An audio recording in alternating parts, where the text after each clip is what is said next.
The police administration has deployed some 2,080 officers across the country to oversee the district-level elections slated for Tuesday, September 1, 2015. But officers from the Ghana Police and affiliate security agencies, the prisons and immigration services, as well as the Customs Division of the Ghana Revenue Authority were briefed by the Commissioner of Police in charge of police operations, COP John Kudalo, ahead of the deployment. He's tasked the officers to exhibit professionalism and uphold peace and ensure security before, during and after the polls. District-level elections in Ghana have largely been peaceful, but the police are committed to ensuring more personnel are deployed to guarantee successful polls. COP John Kudalo urged the officers to uphold professionalism. You must try to be as neutral as possible. Your duty there is to protect and support the electoral officer at the various polling stations. So that's exactly what you are going to do. Don't go and meddle yourself in any other things that will happen at the polling station. Yours is to maintain law and order and to ensure that there's an enabling environment for those who are going to vote to cast their vote and nothing else. And all boils up to what? Professionalism. Ghana is watching.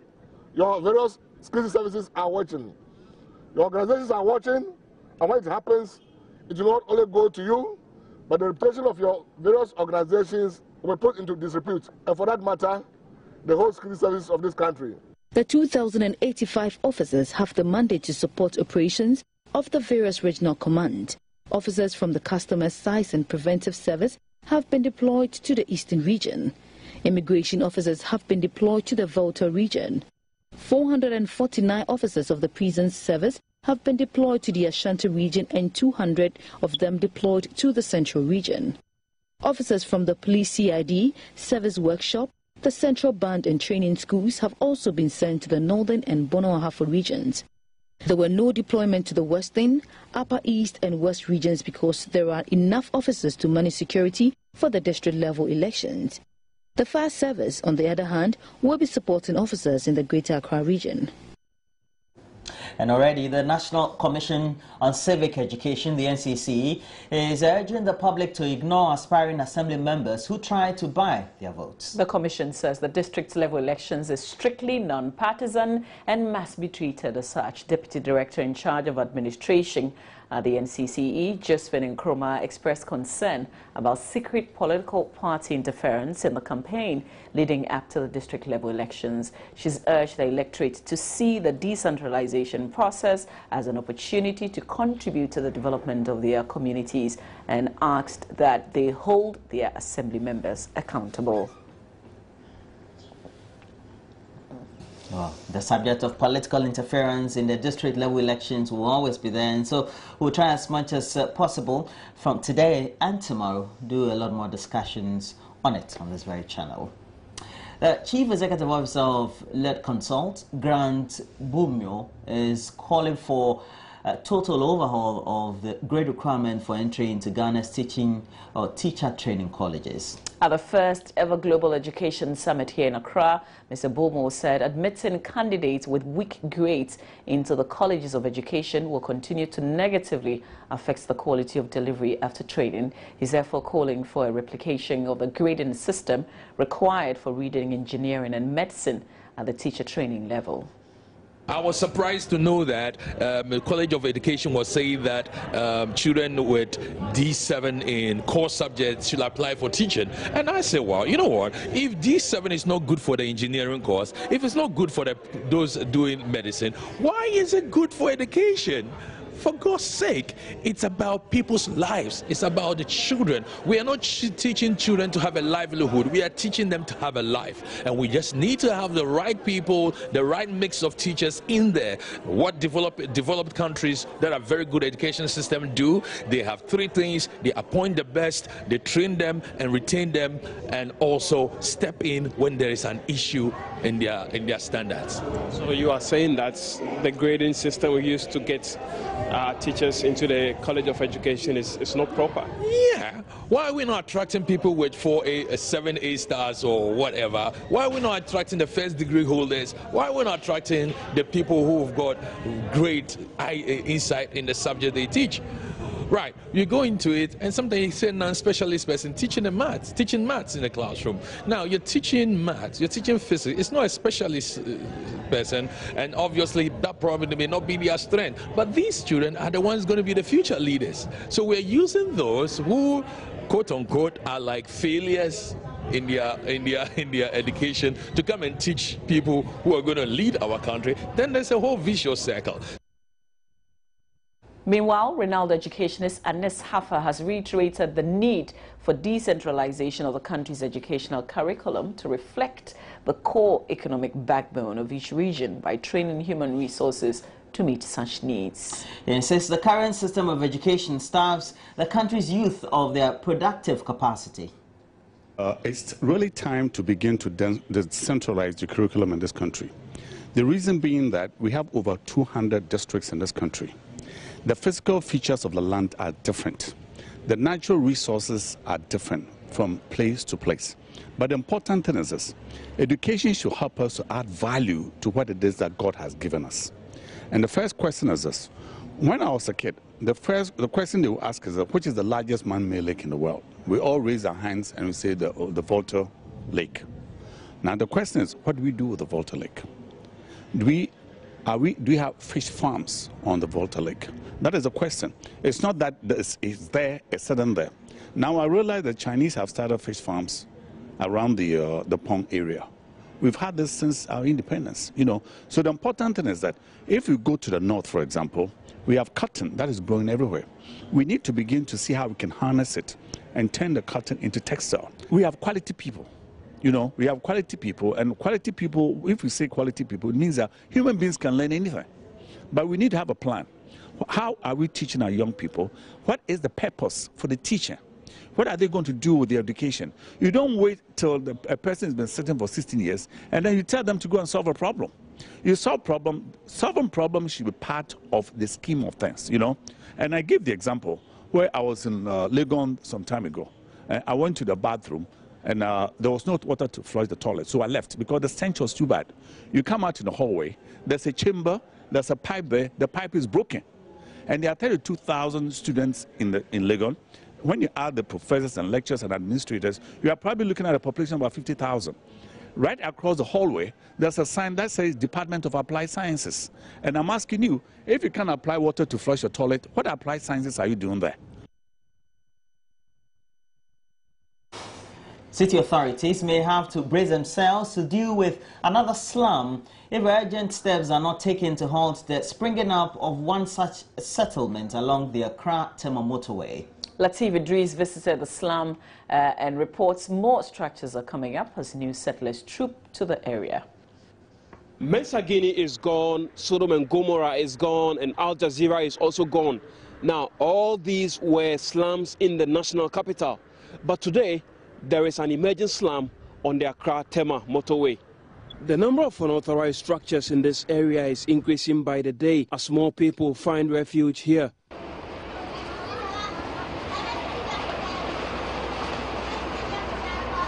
Settlers here who are connected to the national grid told the news team they pay their electricity bill regularly to the appropriate quarters.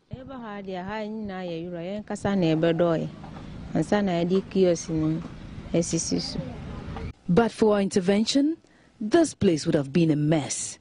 Yes, we are connected to the national grid and we pay our bills.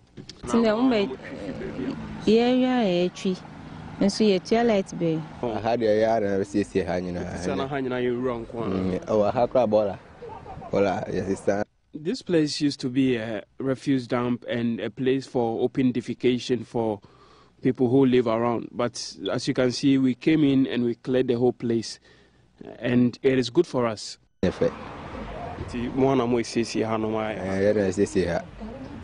Development problems associated with the emergence of slums in the city include security issues such as robberies and drug peddling, as suspects believe the phenomenon tends to attract criminals. The recent spate of robberies in Amanfro has been associated with displaced criminals from some of the slums. Joy News will bring you developments on the trend. However, the sooner authorities deal with the emergence of new slums, the better for the nation. Latif Idris, Joy News, Accra Tema Motorway.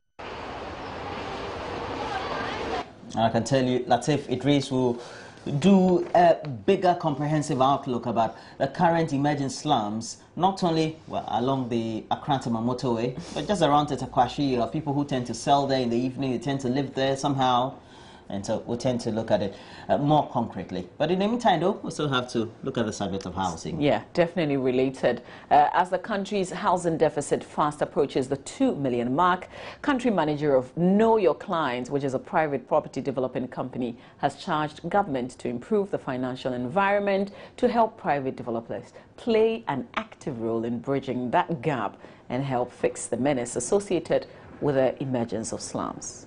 The housing deficit is not even known. Now, the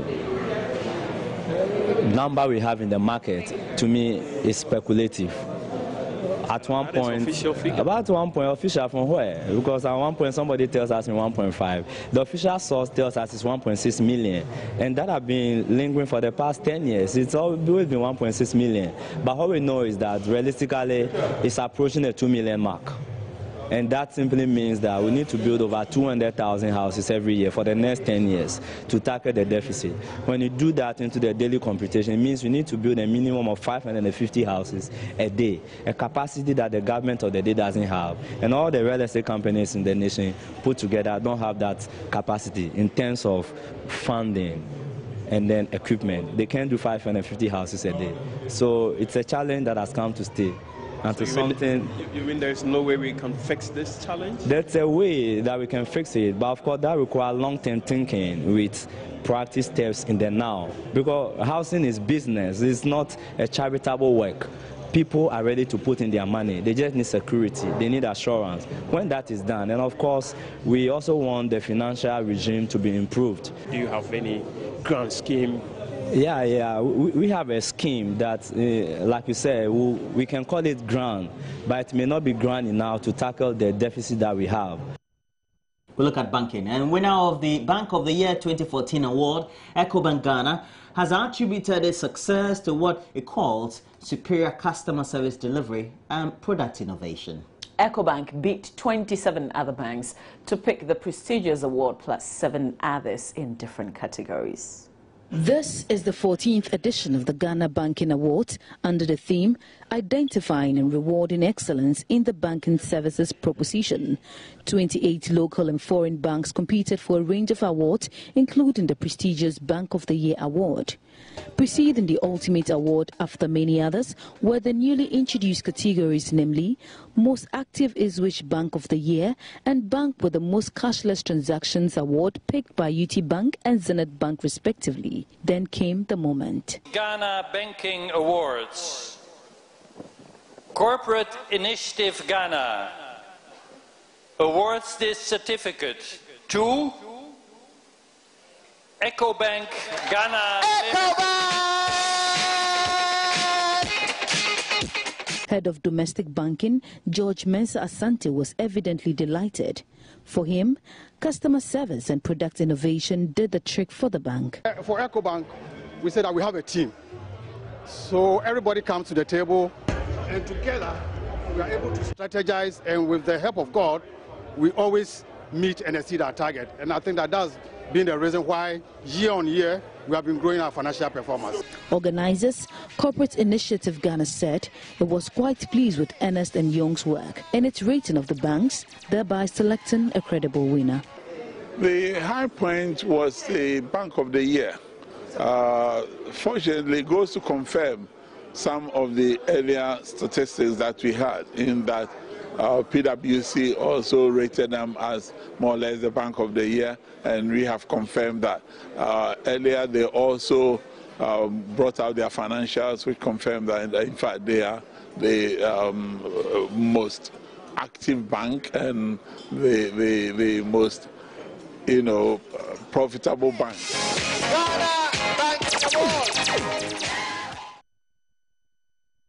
The Minister of Local Government and Rural Development, Alhaji Collins Dauda, has lauded the national sanitation exercise for making a great impact on Ghana's environmental conditions. The minister believes the exercise carried out on the first Saturday of each month is catching up with Ghanaians and is therefore advocating increased education on sanitation. Even though the Bono-Ahafo regional capital, Sunyani, is noted to be the cleanest city in the country, some parts of the region cannot boast of this achievement. Such towns and villages have been struggling over the years to effectively deal with insanitary conditions. Despite the provision of trash cans, garbage is left in heap, while some residents who do not have access to the waste bins carelessly litter around. The Regional Health Directorate report, the Atebubu Amanteng district in the region recorded 307 cholera cases in 2012, with some death. In order to stem the trend, Alhaji Collins Dauda presented 10,000 waste containers to the Regional Coordinating Council for distribution to the municipal and district assemblies. It is not to be kept in the stores. They are not store material. They are supposed to be sent out to public places where waste gather. And here we are talking about the marketplaces, we are talking about the lorry parks. These waste bins must be sent to such places so that people who take or who drink sachet water will not drop the waste in the streets, in the gutter, but will drop them in the waste bins. The 10th National Sanitation Day exercise will be held on September 5 in Sunyani. Well, on that note, when the AM News, we will come back and tell you what some of the newspapers are reporting, also what the news portals are reporting. But a bit of something that's happening in Nigeria. You know, today is actually the 100th day since President Buhari took his seat as president of Nigeria. He's made a couple of promises and people are scrutinizing every little bit of it. We'll do our best and bring you some updates on it. But ahead, we'll also talk some sports and some entertainment. So do stay with us. We'll come back and check out what's trending.